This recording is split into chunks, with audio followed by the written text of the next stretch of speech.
hace la palma. Buenas noches. El día de hoy vamos a retomar las grabaciones, pero con un soporte técnico que nos va a ayudar mucho para poder transmitir el mensaje que queríamos desde hace algunos programas atrás. Y con dos noticias, que vamos a tener el apoyo de Ruta Vita, que es una tarmeña también que está bastante comprometida con esta cuestión de la literatura y sobre todo el difundir esto. Y la segunda es que vamos a seguir contando con Max Lucen, con mi persona, David de Jesús, y el programa se va a titular La Flor Azul, debido a varias cosas que hemos notado en conjunto. Una de ellas es, creo que la más importante, se debe a un libro que encontramos con Max, que estaba antologado, Andrés Mendizábal, que es un escritor tarmeño, amigo de Leodoro Vargas Vicuña, donde colaboraba con dos cuentos, ¿no? ¿Te acuerdas? Y esta Flor Azul era un libro que estaba destinado a los niños de la educación nacional, pero es del libro del año 85. Entonces, el cuento de la Flor Azul nos llamó mucho la atención porque el maestro decía a los niños que llamen a esta flor azul con la belleza, a través de la palabra. Entonces creo que es un buen motivo para tomar ese nombre. Que esta flor sea a partir de hoy una bandera para los jóvenes, para los niños que vienen, para los viejos, los abuelos que están también de alguna u otra forma tratando de enseñar. Hace rato en el local vinieron unas personas con sus hijos y una de sus hijas se puso a cantar una canción que no es de su época, pues no. Empezó a cantarla por las rutas del recuerdo y eso emociona mucho porque uno se da cuenta de que no se está perdiendo la belleza. Hay algunas personas que todavía la tratan de conservar. La idea es llevar esta flor azul a todos los que no la tienen, ¿no? O a los que les hace falta una flor azul, digamos en forma de poesía, de cuento, de novela, de literatura, de arte, ¿no? Es una flor azul para todos ellos. Tal vez muchos hemos perdido esa inocencia de buscar algo desconocido, algo que no conocemos, flores de otros colores tal vez. Vamos a tratar de comentar un cuento o un poema quizás o dos por programa, sobre todo priorizando a los escritores tarmeños que para nosotros representan una universalidad. Es por esa razón, somos bastante objetivos en ello. No hay romanticismo de por medio al mostrar escritores, ¿no? Creo que por la razón de que son universales, merecen ser mostrados a toda la literatura, insertados a la literatura peruana y universal. Seguramente ustedes denotarán eso a lo largo de los programas. Y el día de hoy hemos elegido, por criterio de Max, comentar un cuento de Leodoro Vargas Vicuña, titulado Tatamayo, a explicar como tarmeños cuál es la visión de Leodoro. Justo se presentó un libro sobre él, un extranjero llamado Reinhardt. La opinión que tengo ante ese libro, o ante las opiniones que ha vertido el señor, es que me parece un buen inicio, pero no algo finalizado, no algo que se entienda por completo, ya que es una visión ajena y emocional, muy subjetiva. Muy subjetiva, ¿no? Muy subjetiva. Sí. Sí, sin embargo, es un buen aporte. Es un buen aporte porque ya es un extranjero fijándose en un tarmeño, ¿no? Entonces eso es como los primeros estudios que se han hecho sobre Vallejo han sido extranjeros. Claro. Pero la historia de la literatura nos ha enseñado que mejor habla un peruano sobre otro peruano. Claro. Y esto es un claro ejemplo, es este señor Pachas que acaba de sacar una biografía de Vallejo, creo que es la más completa, todos los críticos coinciden, ¿no? Y que se ha demorado, recién este libro es, digamos, contemporáneo, ¿no? de estos años. Entonces imagínense cuánto tiempo ha tenido que esperar las generaciones para poder entender un libro, ¿no? Para que él lo pueda concretar, ¿no? Sí, para que él pueda terminarlo el libro. Así que me parece una buena iniciativa. Seguramente nosotros, los jóvenes tarmeños, tomaremos ese inicio y haremos algo más grande y algo que sobre todo se pueda mostrar a Heliodoro, ¿no? Como él hubiese gustado quizás ser visto por los demás.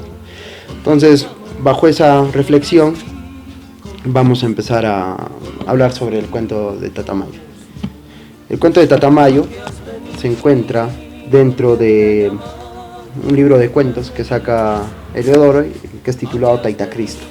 Este libro, que lo edita la Municipalidad de Lima, bajo la edición o bajo la supervisión de Manuel Escorza, Eduardo Vega y Elías Mujica.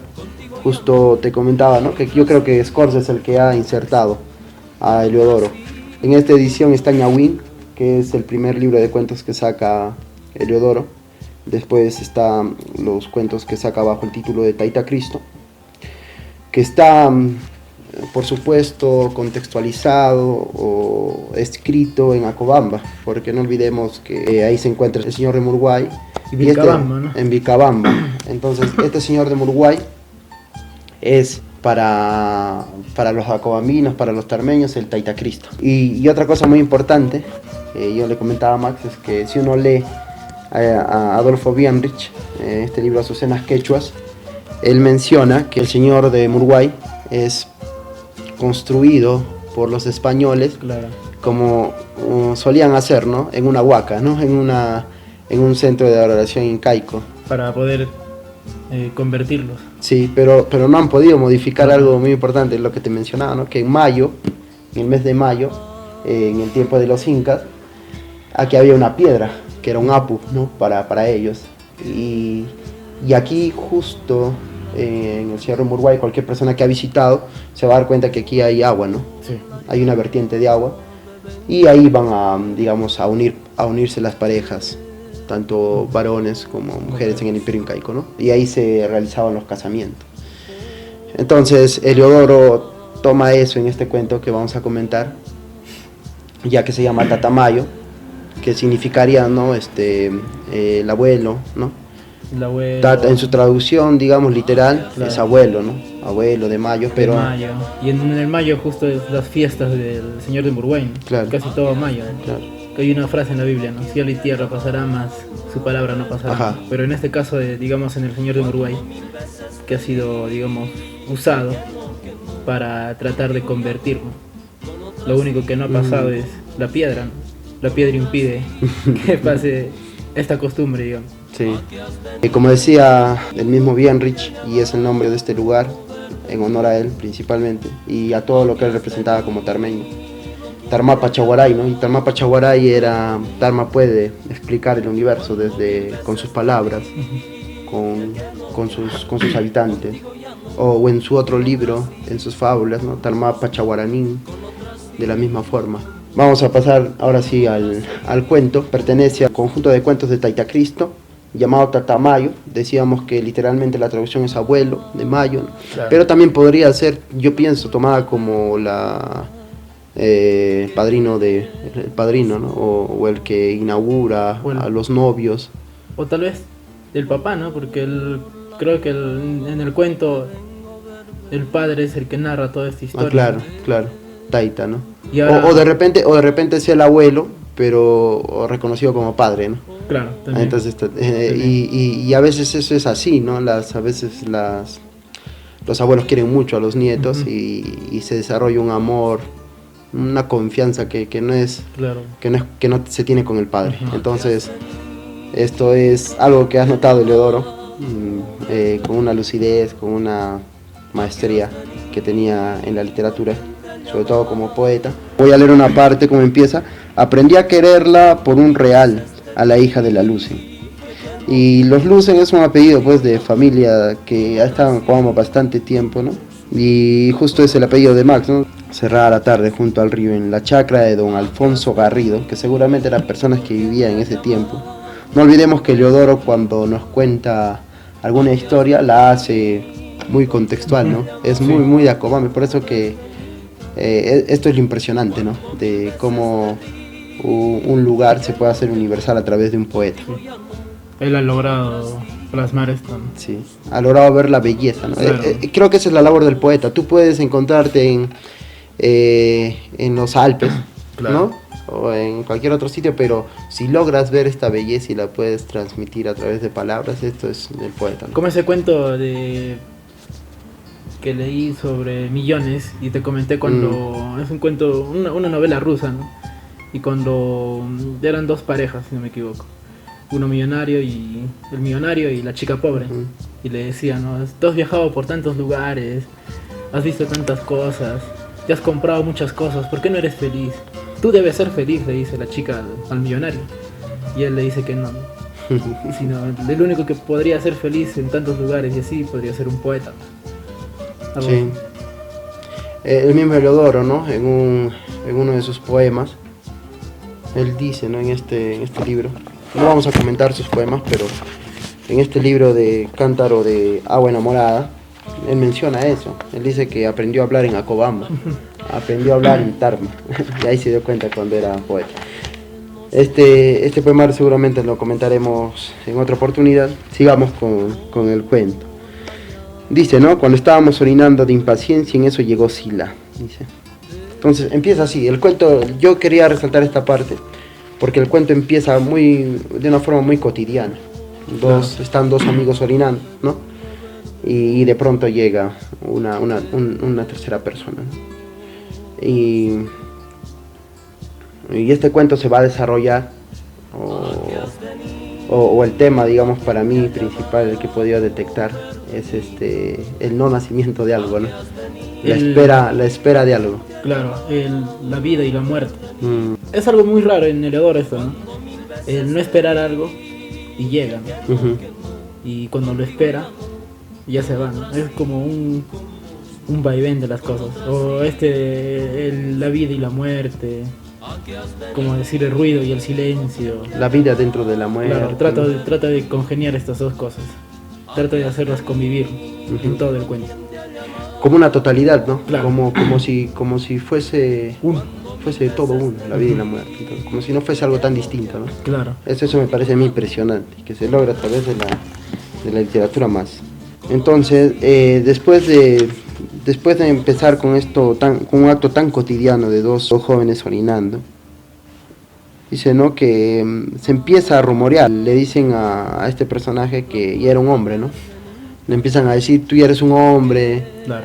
te has convertido en un hombre, y él se preguntaba, ¿no? Pero ¿por qué me dicen ahora que soy un hombre?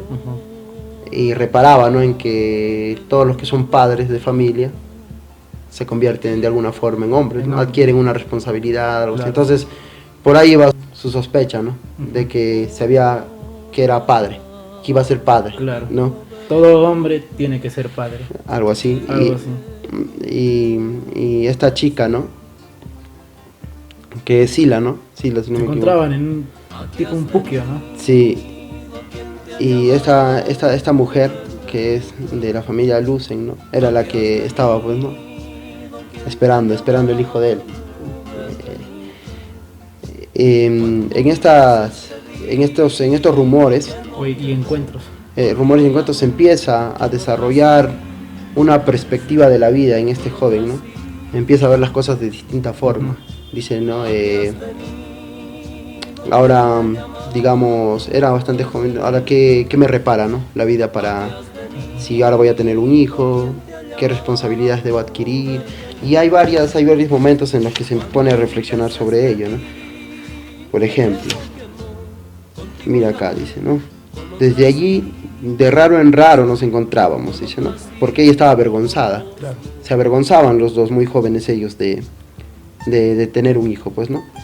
Y dice, ¿no? ¿Por qué sería? O de enamorarse. O de enamorarse, ¿no? Relacionarse. Es lo que sucede, ¿no? En el campo cuando ves a dos parejas.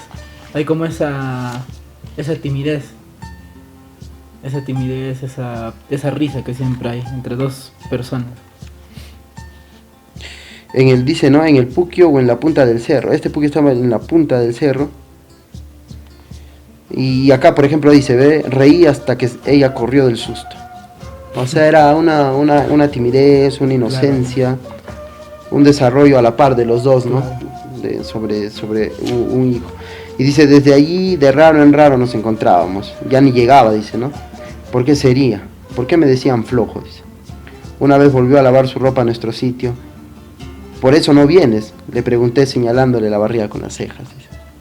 ¿No? Pero esto ya es después de sus encuentros que ellos habían tenido. Que habían tenido varios encuentros en esta timidez.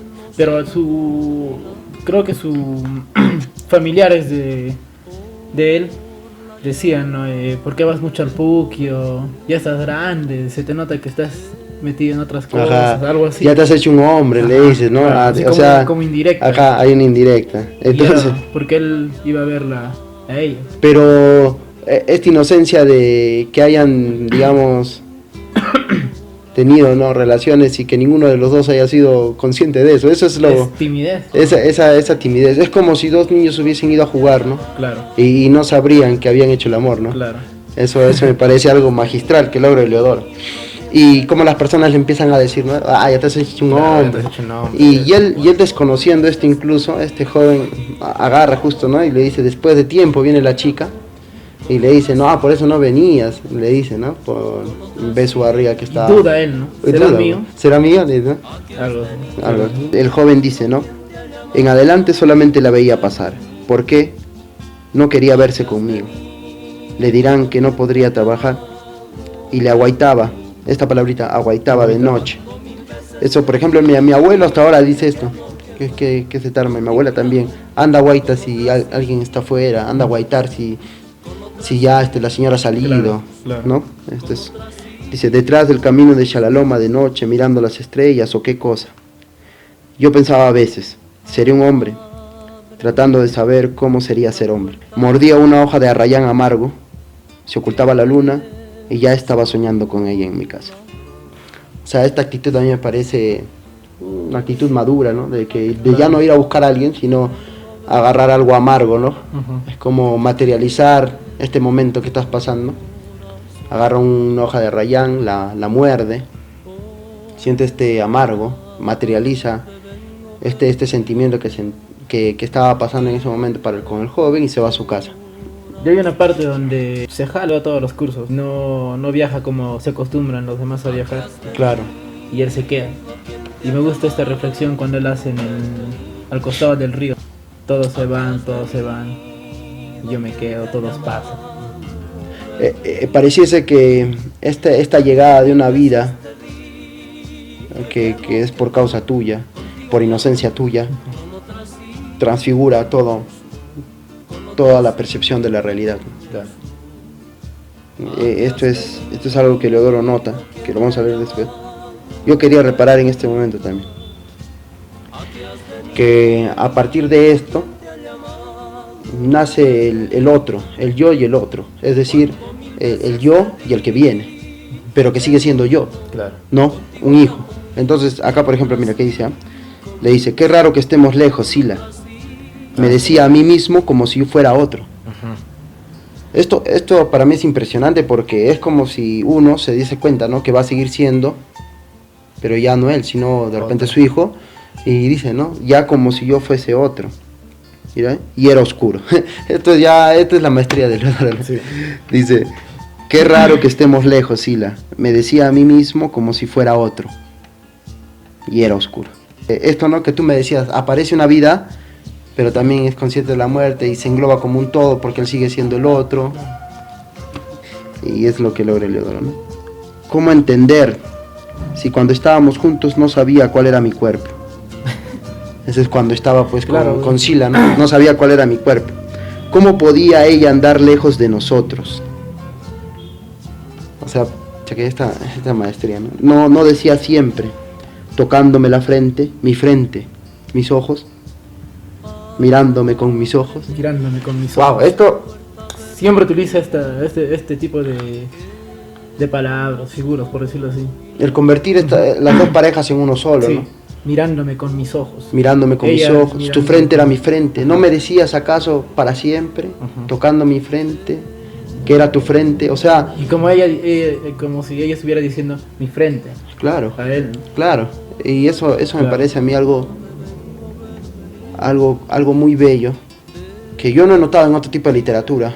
Por ejemplo, yo cuando leo a Vallejo, o cuando leo a Eleodoro, sí noto esto, ¿no? Incluso Eleodoro es, diría yo, un poco más sentido para mí, más familiar, porque habla de cosas que yo veo en Tarma.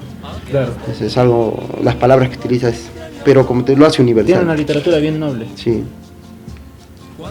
Por ejemplo, siguiendo, dice, diciembre y los escolares se fueron. Esto es lo que tú me decías, ¿no? Los escolares se van.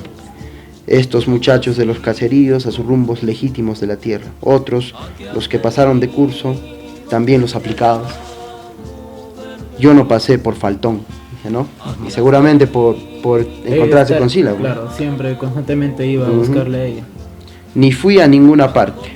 Me quedé solitario, es lo que tú mencionabas, ¿no? Remirando el río, viéndolo irse, seguro, diciendo, pensando, repitiendo. Ellos pasan, avanzan, yo me quedo. Me sentía detenido en el mismo lugar, en la misma tarde de todos los tiempos, en mí mismo. Veía pasar las nubes, el ganado, a la gente muy fresca que recorría las calles y me decía, donde quiera vayan, no pasarán de allí, no irán más allá de donde están, como si quisiera encadenar lo pasajero, lo andante, a mi espera confusa y atontada. Es que la vida llega a cada cual como es.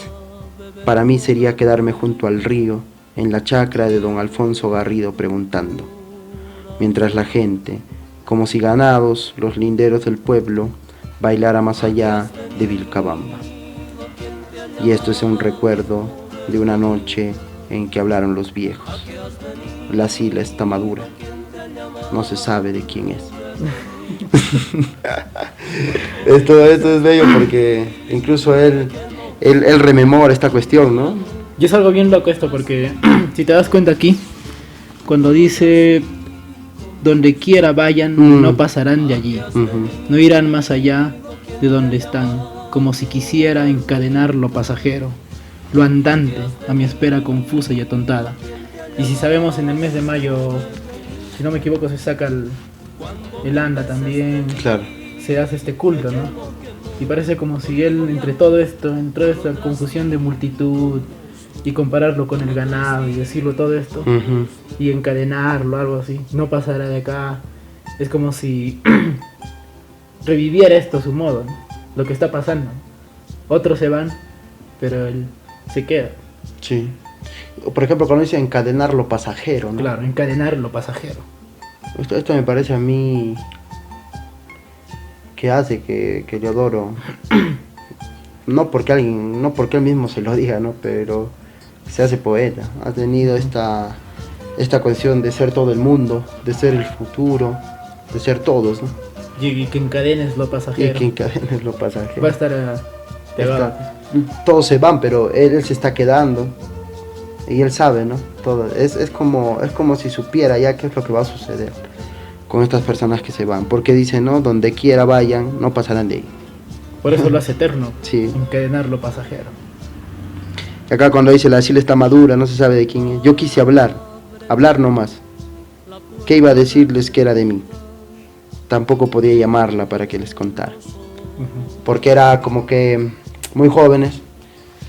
Y aunque todos supiesen, ¿no? Entre dientes, no se podía formalizar, ¿no? Porque hubiese sido una forma, digamos, que no estaba permitida, ¿no? Claro. En ese tiempo. Primero hay que, para esos momentos, el novio tenía que, o el que iba a ser padre tenía que ser aceptado, ¿no? Por la familia, claro, estas cuestiones. Claro. Entonces esos murmuros, lo que hacía la gente era como decirlo, ¿no? Cuidadito que hayas hecho algo, claro, algo así. Ajá.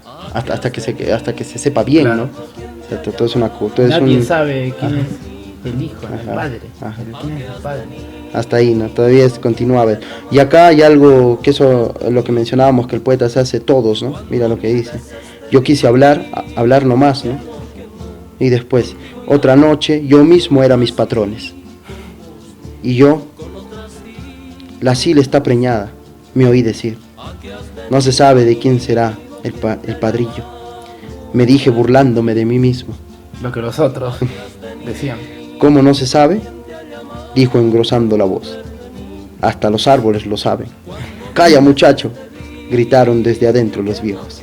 Calla, muchacho, les remedé, remedándome, como si una criatura estuviera junto a mí. Claro. Esto Se ya hablaba él mismo. Claro, este es el poeta, ¿no? Se ha vuelto todos. Borges decía cuando le preguntaban, y te aseguro que Leodoro hubiese dicho lo mismo, quiénes eran sus personajes, y era el mismo, ¿no? En diferentes situaciones, claro. Y acá lo demuestra en esto. Es bien hermoso esto porque es como una sala de conversaciones entre todos, ¿no? Un recuerdo girando alrededor, los patrones diciéndole quién será el padre, tú eres, y que él diga esto, hasta los árboles lo saben. Hasta los árboles lo saben. Y que es el árbol también, claro. ¿No? Y lo último que dice, que es bellísimo, ¿no? Dice, me decía esto, como si una criatura estuviese junto a mí, ¿no? Una sonrisa dura mordí con los labios. Después de estas reflexiones que tiene individualmente, ¿no? Este joven que va a ser padre o futuro padre, llega, ¿no?, esta mala noticia. Una tarde, Sila vino a mí, no me pareció raro. ¿A quién iba a buscar sino a mí, que era el padre? Llegó la mujer para contarme la muerte del muerto. ¿Se ha muerto?, le contesté. ¿Cómo se ha muerto?, le dije sin comprender. Me vino una nube negra a la cabeza, comencé a caminar junto a ella y creo que estas palabras escuché de mi boca. Ha muerto un hombre sin haber nacido. Esto de aquí es después de que este joven ha tenido estas reflexiones, ¿no?, para con él mismo, para con alguien nuevo que iba a nacer, alguien que iba a nacer, ¿no?, un nuevo hombre. Y esto es lo que tú me habías comentado, ¿no? ¿Por qué me recomendabas comentar este libro? ¿O por qué recomendarías tú mismo a cualquier persona que lea esto, ¿no? Ha muerto un hombre sin haber nacido. Eso es tiene una carga filosófica, poética muy... Claro, porque ese niño es como la posibilidad, ¿no? Claro. Como una el futuro, claro. El futuro, y es una probabilidad. Claro. Es una probabilidad para que cumpla algo más, o siga el trabajo que él mismo en sus poemas también hace retratar. Como el anterior cuento que leías, que hacía esta similitud, ¿no? El desconocido. Un agricultor y mi hijo también tiene que... el desconocido. Claro. Eso es un cuento que seguramente lo vamos a comentar después. El desconocido es un cuento... Yo te decía, ¿no? Si Pedro Páramo ha marcado tanto, Heliodoro en El desconocido es como si, como también te comentaba Javier, es como si te entregara, ¿no?, cernido. Claro. O sea, mientras Pedro Páramo es el maíz con estos bodrios, ¿no?, es como si Heliodoro lo cirniera con bastante paciencia y te entregara lo puro. Así. Es así. Este cuento del desconocido, al menos para mí es así. Yo que he leído Pedro Páramo y he leído El desconocido, para mí es así.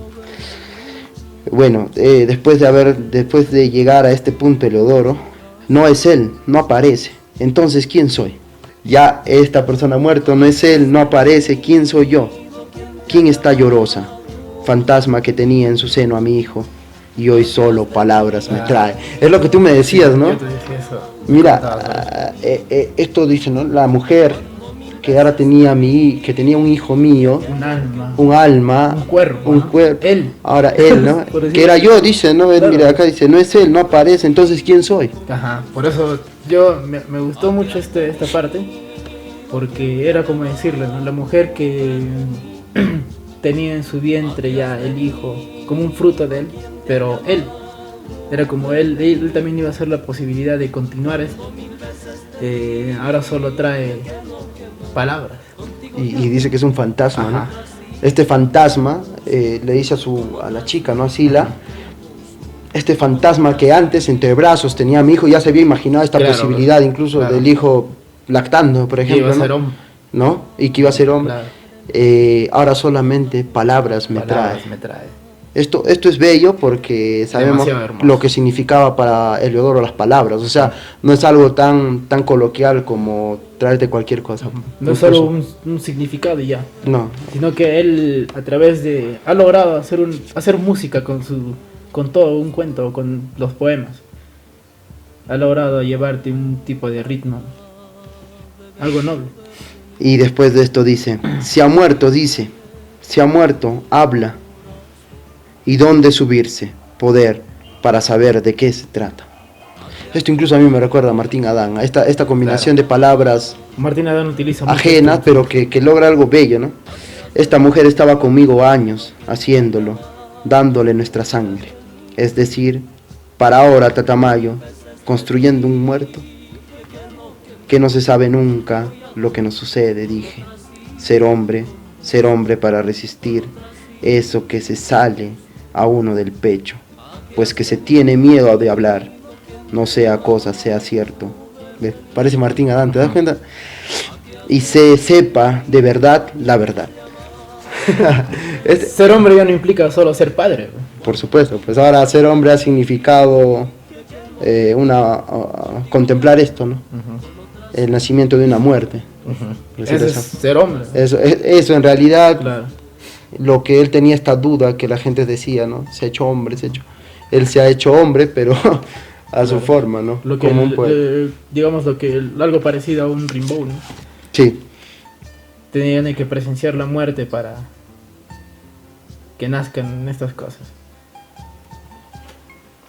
y después dice, estos son los árboles que nos vieron nacer, somos con nombre y todo, dos seres frente a frente, o ya nada existe, y solamente somos el recuerdo de un viejo parlero que tampoco existe. Digo, ¿dónde diablos estaremos? Si a la orilla del río o a la orilla fuera del tiempo, donde a nadie le va ni le viene y menos le importa nada. Esta reflexión, ¿no? Cómo al partir de algo material llega a un plano universal. Claro. La pregunta, el hombre se pregunta por el ser. No Ya lo siente solo con emociones, sino lo siente también con palabras. con una Heliodoro tiene esa forma de hacer de las palabras algo más bello, ¿no? Que no solo se quede en palabras. Por eso ese descubrimiento, digamos, de su poesía. Y aquí, llegando a la página final, Heliodoro con una belleza que siempre me impresiona a mí, dice, ¿no? El hombre, ese que mira desde el agua, era yo ayer.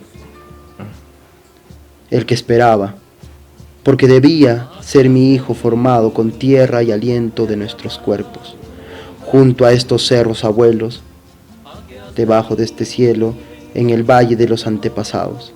Sin embargo, él no está, no es, no aparece. Penará su alma más allá de estos relámpagos.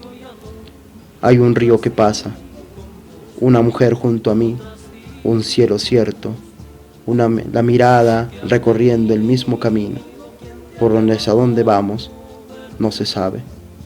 Eso es lo que dije. Recordé el suelo que pisaba, bueyes mugieron en la noche, un rumor despertó desde lo hondo cerca. Era el agua, el río que avanzaba con seguridad, avisando su viaje de anciano impasible. La tomé del brazo, esta es la parte que tú me habías comentado. La tomé del brazo a la mujer tratando de consolarla. Me miró, nos reconocimos como antes. Aquí ha vuelto, ¿no? Sí. Ha vuelto al inicio. Ya hay algo bien hermoso. Sí, acá es bello, dice. Ha vuelto al inicio con la mujer, ¿no? Como empezó todo. Como si... Pero ya hay algo más a partir Pero claro, por supuesto, pues, ya se ha hecho un hombre, ¿no? Claro. Se ha hecho. Y se ha hecho un hombre del hijo que esperaba y que no ha nacido. Por eso dice, y el muerto estaba muerto, ¿no? A decirme que el muerto ha muerto. El muerto ha muerto. Esto puede parecer una redundancia, Claro. como decía el profesor Danton, ¿no? Cualquier profesor de literatura diría, este es Como una idiotez. claro, este es un Un idiota, error. ¿cómo decirlo muerto? Claro, lo vas a tomar como un idiotez Pero si no sabes cómo Ajá. cómo cambia la palabra, Claro. Y es lo que Danton decía, ¿no? Ha revolucionado. el lenguaje. Ajá. Y esto es una de las cosas que ha hecho Vallejo, que ha hecho Heliodoro, y los poetas, pues, ¿no? A los que debemos leer. Y dicen, continuando, la tomé del brazo a la mujer tratando de consolarla, Asila. Me miró, nos reconocimos como antes. Y una fuerza naciente, familiar para nosotros, impulsó a decirle que escuchara. ¿Qué? Contestó sintiendo mi mano. El río, le dije. ¿Qué río? dijo apretándose contra mí. El río, pues, le repetí al oído. Como antes, ella comenzó a sonreír, como si mi rostro hubiera sido su rostro. Como antes. Como si mi rostro hubiera sido su rostro. Y ahora hay algo bien interesante acá porque, si tú te das cuenta, María, madre de Jesús, pierde un hijo. Pero un hijo que nace para los demás. Y ahora Jesús pierde una madre. Y ahí me llama mucho la atención que se haya escrito este cuento en este contexto, ¿no? Tatamayo o Taita Cristo, ¿no? Y ahora que utilice o que narra la historia de esta pareja que pierde la chica al niño, y a la vez el niño es Heliodoro, y Heliodoro pierde ese niño, y es algo muy, muy hermoso. Utiliza este recurso de una forma muy hermosa, bella, ¿no? muy bella. Es que ya no hace de la palabra solo palabras, sino hace un instrumento, algún tipo de música. Lo hace como una plegaria, una oración, qué sé yo, ¿no? Que para definir estas cosas es un grado de sensibilidad muy grande. Y que nos podría llevar palabra tras palabra, ¿no? Claro. Tratando de encontrar, creo que... Cuando el único sentido está en leerlo y ya. Claro. Y ya es todo ya. Que la escena final termine en el río, ¿no? Y dice, nos reconocimos. Nos reconocimos. Como en el inicio. Como en el inicio. Con esa familiaridad. Pero después de todo lo que ha pasado, después de que ella ha perdido un hijo, el hijo de Heliodoro, y que él se lo imaginaba tanto, ya es hermoso. Sí. Y que Heliodoro es un escritor indispensable. Necesario, ¿no? Necesario. Se tiene que leer más a Heliodoro. Como decía él mismo, ¿no? En El Desconocido. He dejado el pan para ir a escucharlo. Sí. Yo diría, he dejado el pan, he dejado esta cuestión tan necesaria, Claro. ¿no? Para el hombre, que es comer, para ir a escucharlo, para ir a leerlo, ¿no? Con eso creo que es una buena explicación, que él mismo lo dice. Con otras